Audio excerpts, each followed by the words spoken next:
Sebagai pasangan yang baik, seburuk apapun pasangan kita, ketika aibnya terbuka atau diketahui orang banyak, kita harus jadi pembela, penanggung jawab, orang terdekat yang ada di sampingnya. Suami kita ketahuan begini, istri yang nyemangatin, istri ketahuan begini, suami yang jadi pelindung dan lain sebagainya. Makanya sekali lagi, tadi rumah tangga kan dikatakan oleh guru-guru kita, wa ja'ala bainakum mawaddata warahmah. Yang membuat rumah tangga bertahan itu bukan mawaddah, bukan. Kalau namanya cinta, setahun 2 tahun rumah tangga hilang apa enggak? Pak, masih cinta sama ibu? Insya Allah. Ibu masih cinta sama suami? Masih ustazah, tapi kadang-kadang nyebelin juga.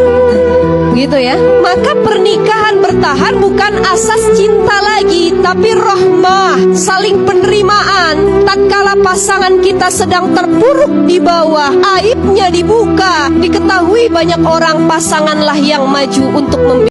Di balik takdir yang membuat kita menangis, ada takdir yang belum kita ketahui. Allah tidak akan memampukan kita sampai saat ini tanpa alasan. Yakinlah, akan ada sesuatu yang indah menantimu di depan sana. Semakin kamu ikhlas, maka kamu semakin senang. Belajarlah untuk berlapang dada, karena tidak semua yang kita inginkan itu yang terbaik menurut Allah. Tidak ada hubungan kita dengan Palestina, itu murni hubungan konflik antara Palestina dengan Israel. Maka dia tidak mengerti ajaran Islam. Kita baca Al-Quran, Subhanalladzi asra bi'abdihi laylan minal masjidil haram ilal masjidil aqsa. Kalau orang mengatakan itu Palestina tidak ada hubungan agama, maka Masjidil Aqsa terletak di Palestina. Kita beriman kepada Isa alaihissalam bukan sebagai anak Tuhan, tapi sebagai Rasul utusan Allah. Isa lahir di Palestina, besar di Palestina, diangkat dari Palestina. Kita beriman kepada Musa alaihissalam, ditulis namanya dalam Al-Quran. Musa lahir di Mesir dan berhijrah ke Palestina. Namanya 4 kali kita sebut. Kama sallaita ala Ibrahim wa ala ali Ibrahim, kama barakta ala Ibrahim wa ala ali Ibrahim. Ibrahim lahir dan besar di Babilonia, Irak, tapi kemudian dia hijrah ke Palestina. Nabi Ishak di Palestina, Nabi Ismail di Palestina, hijrah ke Makkah Al-Mukarramah. Nabi Musa hijrah ke Palestina, Nabi Isa lahir besar di Palestina, dan Muhammad sallallahu alaihi wasallam Isra Mi'raj ke Palestina, barulah naik ke Sidratul Muntaha. Maka hubungan kita bukan sebagai hubungan kemanusiaan, tapi hubungan yang lebih kuat. Asyhadu an la ilaha illallah wa asyhadu anna Muhammadan Rasulullah. Apakah ketika kita sedang berta'aruf dengan seseorang, kita boleh melihat aurat pasangan ta'aruf kita? Ta'aruf ini sangat-sangat menjaga sekali, bahkan terkait dengan aurat orang yang sedang berta'aruf. Jadi kalau kita sedang berta'aruf, boleh nggak kita melihat pasangan ta'aruf kita? Boleh, apalagi kalau misalkan dia pakai cadar, ya. Dulu sahabat Rasulullah SAW, seorang laki-laki datang, ya Rasulullah, aku ingin menikah dengan seorang wanita Ansor. Kemudian kata Rasulullah SAW, apakah engkau sudah melihatnya? Belum, wahai Rasul. Maka Rasul mengatakan, unzur ilaiha, lihat dulu, karena itu bisa menambahkan rasa cinta dan rasa yakin kalau saya tuh bakal bakal ada keyakinan untuk menikahi seorang tersebut. Ini juga anjuran Rasulullah. Tetapi batasannya sampai mana kita boleh melihat aurat atau apa yang boleh kita lihat dari pasangan kita? Syekh Wahbah Zuhaili dalam Fiqhul Islam wa Adillatuh menekankan ada bagian tubuh yang boleh dilihat dan yang lainnya tidak boleh. Apa saja itu? An-nazru li ajlin nikah, melihat karena ada keinginan untuk melanjutkan kepada jenjang pernikahan. Fayjuzu, itu diperbolehkan, ya, ilal wajhi wal kafain, tetapi kepada 2 hal saja, yaitu kepada wajah dan kedua telapak tangan. Selain wajah dan kedua telapak tangan, ini diharamkan dan tidak boleh kita melihat auratnya, walaupun dia adalah pasangan ta'aruf kita, ya. Tapi bagaimana untuk menambah keyakinan dan saya tuh nggak pengen ketipu dan lain sebagainya, takutnya kayak kasus yang udah-udah. Ternyata pasangan ta'aruf kita itu bukan laki-laki tulen ataupun perempuan tulen, maka untuk meyakinkan dan memastikannya kita boleh mengutus orang lain ataupun mengutus keluarga dekat kita, misalkan kakak kita, adik perempuan kita, untuk melihat, karena mereka satu jenis ya, sesama jenis perempuan ataupun sesama laki-laki, itu diperbolehkan untuk melihat dan kemudian disampaikan ya.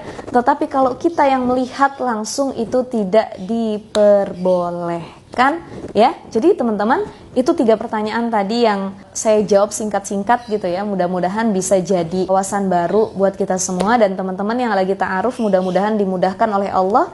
Yang belum punya pasangan ta'aruf, mudah-mudahan segera dikasih pasangan yang nantinya bisa serius juga sampai jenjang pernikahan. Insya Allah nanti kita bahas di Q&A selanjutnya. Assalamualaikum warahmatullahi wabarakatuh. Yang ternyata tawakal itu ada 3 tipe. Yang kita tahu selama ini cuma tawakal, dan tawakal saja. Padahal ada tiga golongan tawakal. Tawakal yang pertama dalam kitab Risalatu Kusyairah ini dijelaskan, karena ini tentang kitab tasawuf ya. Jadi ini kan membahas tentang ilmu hati dan lain sebagainya. Tawakal yang pertama itu namanya yang sering kita sebut at-tawakkalu, tawakal. Yang kedua, tawakal yang lebih tinggi lagi tingkatannya at-taslim. Dan yang ketiga adalah at-tafwid. Maknanya apa? Tiga-tiganya maknanya sama-sama berserah kepada Allah. Tawakal itu apa sih maknanya? Menyerahkan diri kepada Allah, berserah sepenuhnya kepada Allah. Akan tetapi ternyata derajat dari tingkatan 3 tawakal ini berbeda. Assalamualaikum warahmatullahi wabarakatuh. Adakah cara lain untuk minta maaf dengan manusia selain meminta maaf kepadanya? Oke, sampai paham. Dosa dengan manusia nggak bisa diselesaikan dengan sholat taubat, nggak bisa diselesaikan dengan istighfar, nggak bisa. Dosa sesama manusia hanya bisa dimaafkan kalau kita minta maaf kepadanya saja. Nah, saya sering sampaikan bahwa minta maaf kepada manusia itu nggak sama dengan minta maaf kepada Allah. Kalau minta maaf kepada Allah, silahkan buka aib kita, nggak apa-apa. Tapi kalau minta maaf dengan manusia, tutup aib, jangan buka. Bu, saya minta maaf ya. Minta maaf kenapa? Pokoknya salah khilaf, saya minta maaf, gitu aja. Jangan dibilang, Bu, saya minta maaf ya. Kenapa? Kemarin saya gosipin ibu, jangan ya. Jadi jangan dibilang, karena manusia nggak siap dengan kesalahan kita. So, dosa dengan manusia hanya bisa selesai kalau kita minta maaf kepadanya. Nah, kalau seandainya kita nggak bisa minta maaf di dunia, maka kita akan minta maaf kepadanya di padang mahsyar. Maka hanya ada 2 tempat minta maaf. Yang pertama adalah di dunia, yang kedua adalah di padang mahsyar. Hati-hati. Innallaha ahkamul hakimin. Allah lah hakim yang paling adil. Jadi nanti kalau kita nggak minta maaf di dunia, maka kita akan dihakimi di yaumil akhir. So, kurang-kurangi bikin salah dengan manusia di dunia ya. Sebisa mungkin jangan menyakiti, disakiti nggak apa-apa, tapi jangan menyakiti. Kalau udah menyakiti, segera minta maaf. Kalau sudah merasa melakukan salah, segera minta maaf. Caranya kayak gitu aja. Hey, maaf lahir batin ya, gitu aja. Oke? Terima kasih telah menemani Neologi di sini. Like, share video saya ini, follow kanal saya ini, dan sampai paham. Assalamualaikum warahmatullahi wabarakatuh. Ibu itu sekolah pertama buat anak-anaknya, pendidik pertama. Kalau ibunya tidak bisa menjadi guru terbaik buat anaknya, bagaimana anaknya akan tumbuh menjadi generasi emas nantinya? Jadi pendidik ini adalah tanggung jawab seorang ibu, walaupun ayah juga punya tanggung jawab. Anak bisa diurus oleh pembantu, makannya, pakai bajunya, tapi dalam hal akhlak dan pendidikan tidak bisa diserahkan kepada pembantu, babysitter ataupun yang lainnya. Ibu tetap punya peran penting yang tidak bisa digantikan. Coba kalau kita lebih terbuka sama siapapun kita kenal, silahkan. Kenal itu kan boleh, ya. Cuman ada batas deket, akrab. Kita nggak bisa akrab sama semua orang, tapi kita harus kenal dengan semua orang. Kalau kita kenal, kita lebih mampu melihat kekurangan apa yang harus saya rubah dalam diri saya sendiri. Ya. Mau nggak kita berjuang bersama-sama, tapi bukan dari nol. Karena kalau dari nol itu kan pom bensin. Dimulai dari Jangan nol mau ya? dari nol, udah sukses nanti sama orang ya Bu ya. Betul ya? Tapi gini bahasanya, maukah engkau berjuang bersama-sama, baik ketika susah maupun ketika senang? Aku akan bertanggung jawab jadi imam yang baik gitu. Gimana Tapi ya Bang? masalahnya gini Kak, ya kan niatnya udah ada, tapi nggak punya keberanian. Keberaniannya. Minder, Jadi laki-laki yang serius adalah laki-laki yang langsung mendatangi ayahnya. Jangan kejar cinta si doinya, tapi kejar cinta sang pencipta dan orang tuanya. Oh, Gitu ya.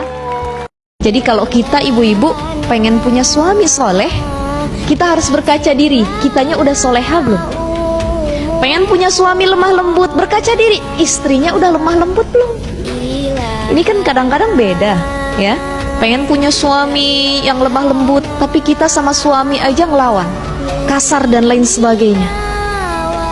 Di sini ceritakan kesolihaan dari Hanah binti Fakut, atau dengan kata lain Hinah binti Fakut.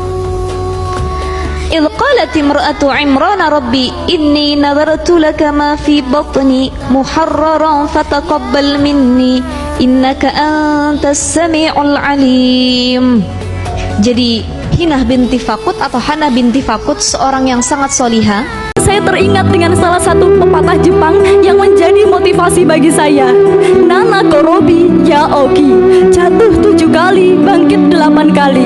Artinya apa? Artinya seperih apapun luka, sesulit apapun cobaan, jangan pernah sesekali kamu berpikir untuk menyerah, karena sejatinya kuwara kuno tane. Penderitaan adalah bukti dari kesenangan. Tidak ada satupun orang yang sukses di dunia ini yang tidak pernah jauh dari kata penderitaan. Ingat, semua orang tertimpa masalah, tapi orang yang hebat adalah orang-orang yang mampu melewati badai masalah yang datang kepada kehidupannya. Memang kita butuh untuk diberikan masalah agar kita lebih kuat. Kita butuh untuk melewati kerikil-kerikil yang tajam agar kita lebih hebat lagi dalam menghadapi masalah, dan kita butuh hal-hal yang memang menjadi duri untuk kehidupan kita. Kenapa? Agar kita lebih bersyukur dan lebih mengingat akan karunia kehidupan kita kepada Allah Subhanahu wa taala. Niat menikah bukan karena sudah punya uang tapi banyak. Ada 4 niat ketika mau menikah. Apa saja? Yang pertama, nawaitu bihadat tazwij mahabbatallahi azza wa jalla. Ya Allah, saya niat menikah untuk mencari ridho Allah Subhanahu wa taala. Itu yang pertama. Yang kedua, apa niat menikah? Nawaitu bihadat tazwij mahabbata Rasulillah sallallahu alaihi wasallam. Saya niat menikah karena mengikuti sunnah Rasulullah sallallahu alaihi wasallam. Yang ketiga, niat menikah adalah nawaitu bihadat tazwij tabarruk, mencari keberkahan li du'ail waladis sholih, untuk mendapatkan doa dari keturunan-keturunan yang solih. Dan yang keempat, niat menikah adalah nawaitu bihadat tazwij at-tahassun, menjaga diri minasyaiton, dari godaan syaitan. Karena takut kalau kita mentar-entarkan untuk menikah, banyak godaan syaitan yang datang, udah maksiat aja. Orang kalau dapat nikmat dari Allah, kita tahu nikmat ini bisa jadi ujian. Saya sudah pernah sampaikan sebelumnya, ujian tuh kan ada 2. Wa nabluukum bisyarri wal khairi fitnah. Kita diuji kadang-kadang dengan kesedihan, ditinggal orang tersayang, meninggal dunia, kehilangan harta benda, tuh bisyarri wal khairi. Tapi kadang-kadang kita diuji dengan kesenangan, punya suami ganteng, hartanya banyak, anaknya banyak, popularitas, jabatan, kuasa dan lain sebagainya. Itu juga ujian. Tidak ada tempat berserah, tidak ada tempat memohon, tak ada tempat meminta, kecuali hanya kepada Allah Subhanahu wa ta'ala. Berharap kepada kawan, kawan berubah menjadi lawan. Berharap kepada teman, hari ini teman tertawa, ketika menangis dia jauh. Berharap kepada harta, harta akan binasa. Satu-satunya yang tidak mengecewakan harapan hanya Engkau ya Allah.